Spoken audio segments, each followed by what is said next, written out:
So, you are tired of drawing on a pen and paper and want to draw on computers and tablets, aka digital formats. In short, you want to draw digitally. Well, today we are going to discuss all about digital art. First, hardware. In order to draw digitally, you need an expensive tablet called Cintiq Pro, which cost around $589 only. Sorry, I was just joking.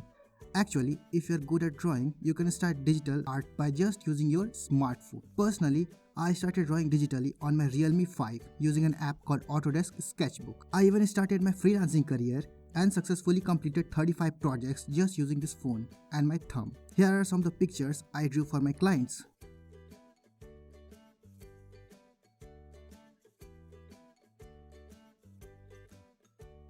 After earning $1,000, I upgraded to a laptop and pen tablet. That's what our second option is, a pen tablet. If you have a computer or laptop, you can use pen tablet to draw professional quality illustrations. Pen tablets are of two types.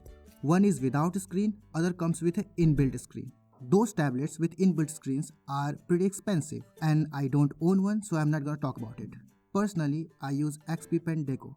It's a tablet with a pen and pad, without any screen. You have to connect it with your laptop, computer or smartphone to use them. It requires some practice to master them, but you will get that hand-eye coordination after using them for a while. Here are some of the pictures I drew using it.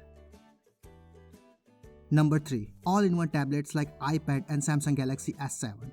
These are very popular among digital artists because they give similar feeling of drawing on a paper with a pen. Beginner artists choose this because it is a very easy to transition from traditional to digital media when we have to draw on a screen rather than worrying about hand-eye coordination like a pen tablet. But it also has its drawbacks like back problems, etc. We will talk about it later. Finally, all the boring hardware talk is done. Let's talk about the software now. So the first software is Adobe Photoshop. Sorry. I'm not gonna talk about it. It's too expensive. I mean, dude, $20 per month. I started freelancing just 9 months ago. I cannot pay that much. So the first free software is Krita. It can do everything Photoshop can do in terms of drawing, even better.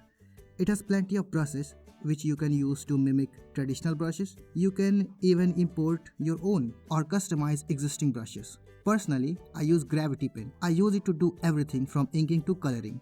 My art style is a little cartoonish, so it works for me. There are other free softwares like Medibang and GIMP, but I don't like them personally. I have to say, if you have money and you can afford it, then go with the Photoshop. If you cannot, master Krita. It will be worth your time. Now you have all the essential stuffs and you want to learn or improve your digital art. Well, you can start with Ultimate Master YouTube. Just go in that search box and type digital art, or you can watch my previous speed paint videos. They will give you a pretty good idea. With that being said, you are ready, my friend. Just go and rock the world. But first, don't forget to subscribe.